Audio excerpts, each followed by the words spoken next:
I started shooting a video about customizing Dark Knight Returns Batman, now seen here as a pile of parts in a bag. I then decided partway through that I was going to separate it into a video dedicated to just dismantling McFarlane figures and then a separate video about painting. So there's a shift in focus partway through this where I change from Dark Knight Returns Batman to more general McFarlane figures. You'll see it when it happens. It's pretty obvious.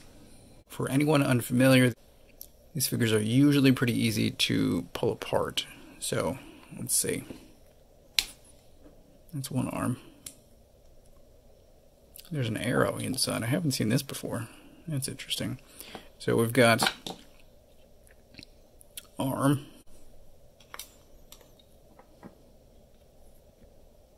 Insert.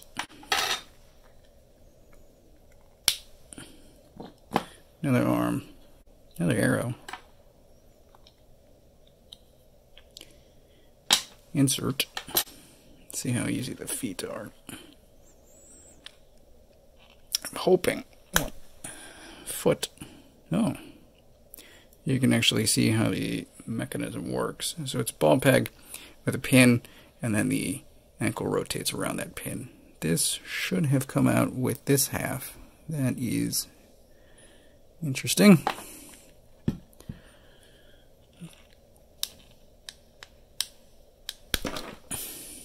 This one did the same thing. Here we also have R's and L's. This is going to be handy because I hope, yes, very nice. So those come right off. This knee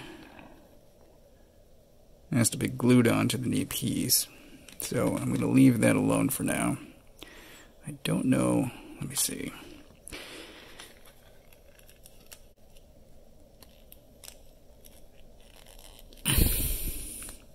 Might need to heat up the waist. Alright. So the head comes off. And I don't want to mess with the cape too much. Like I said, it's gappy here. It connects all the way into the back, so I think I'm going to have to tear up.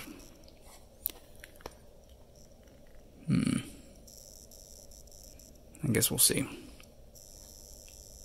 Alright, we'll see. I showed this off in a previous video, but we are going to submerge his torso so that we can soften the plastic enough to separate the torso from the pelvis. And all we need for that is a mug, some water, microwave. So I heated the water for 75 seconds, dunked the whole body. I'm going to leave him there for, I don't know, 20-30 seconds. Pull him out, should be able to separate the, again, pelvis from torso pretty easily. So, things will be hot. It's the reason we heated it in the first place. I'm just going to wrap. It's that easy. And this, so the belt is actually attached to the pelvis. Let's see. Alright, got that one leg. See if I can do this as well.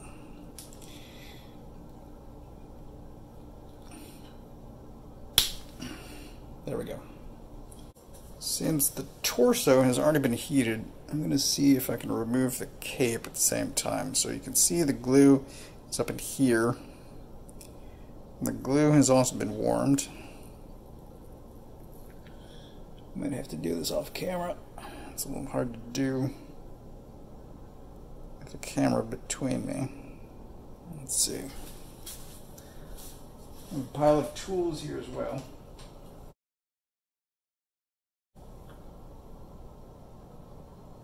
This side is coming up pretty well.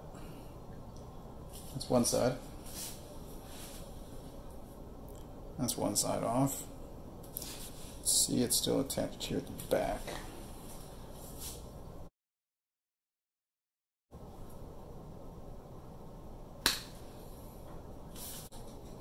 Maybe this cape's generally attaches. There's a big piece like this, and then a cavity. So this is glued in place in there. So it's two, and I'm just trying to get this now. Just trying to detach this.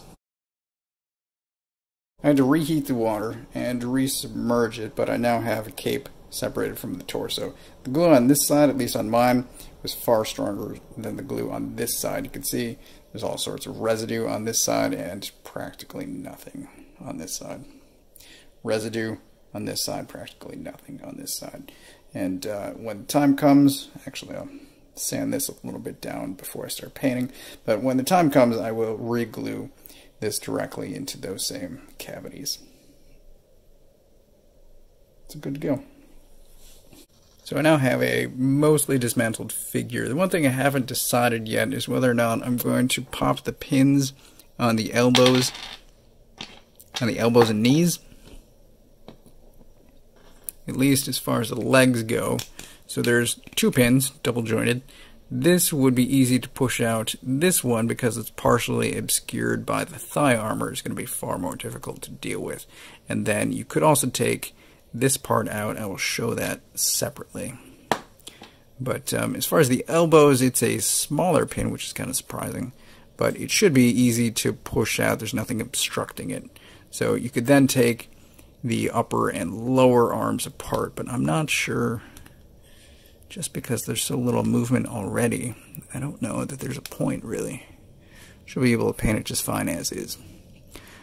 This armor could also be taken off the same as the cape from the torso. I haven't decided if I'm doing that either. For now, it's apart. I apologize for shooting that last part without a light. So here I've got, I think this is Bizarro's leg and then Bloodshot's. The crotch that we've got here for Dark Knight Returns is the same as, I think this is Red Sun. I think this is Red Sun. So the crotches that McFarlane uses are usually the same. They vary in size, but as far as generally, the ball peg going up into the torso, this hip-style joint that then connects to this piece, and this piece goes into the thigh. So you can see thigh hole down into there. And we've got the same connection point here. All of which is to say, this could be taken further apart. I'm not sure that I need to, and unless I do need to, I'm going to leave it as is. So this pile of parts used to be an Action Comics Superman, and I think this is Bloodshot's torso. I started priming various pieces of these, and then he went on the back burner. Now using the same technique of just hot water, and usually a tool. So this is sort of an Allen head. I push the pins out. I get whatever the case may be, arm or leg, get it hot in hot water, and then push the pins out. And then I throw everything into a Ziploc bag so I don't lose pieces. One thing I wanted to go more in depth on is the joints. So here we have an Action Comics wrist and ankle, and they are roughly the same. So it's 2 pegs and half a sphere. One goes into the body, one goes into the appendage, and they vary in size. So this is actually a Last Night on Earth Wonder Woman ankle, and then a Death Metal Wonder Woman ankle. So you can see parts aren't always interchangeable, even if they are roughly the same setup. Dan's already done a couple of videos on his own recombinations. This is one that I'm working on, so it's Bloodshot's arms, Superman's torso. This is Red Sun's pelvis, and then I think I'm going to swap out these legs as well before I'm done. But this is one that I'm working on, and I think the easiest thing is swapping arms into torsos. There is an additional complication. So many of his pelvises are this setup that I showed earlier with the ball peg going into the sort of T leg crotch. However, he also has this setup. And I think this came out of Takamura. But so this is the same where the hips connect to, and then this works as an abdomen and forward and back.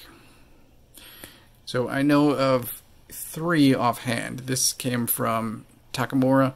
It's also in White Knight Joker and, surprisingly, Deathstroke.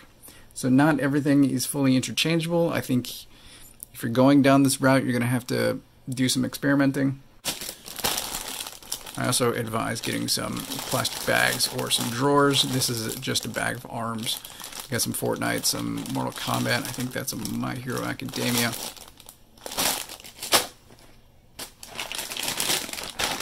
Then we've got another bag. This is abdomens, legs. I think this isn't. Oh, that's a knee joint. That's a knee joint there. So wind up with a lot of pieces. You don't want to lose your pieces. Something to bear in mind is that the pins themselves come in different sizes. So for Action Comics, this is a knee peg, this is an elbow peg. If you're going to be swapping parts, say for instance, you're going to be swapping out somebody's shin onto somebody else's thigh, make sure that the pins and thus the pin holes are at least roughly the same size. Ideally, they are the same size. In that same vein is shoulders and elbows. So here we've got Fortnite elbow and Mortal Kombat elbow. You can see the width is vastly different, even on 2 Fortnite figures. Another issue I ran into, especially with this guy, is the length of the post from the shoulder going into the torso. So this length can vary.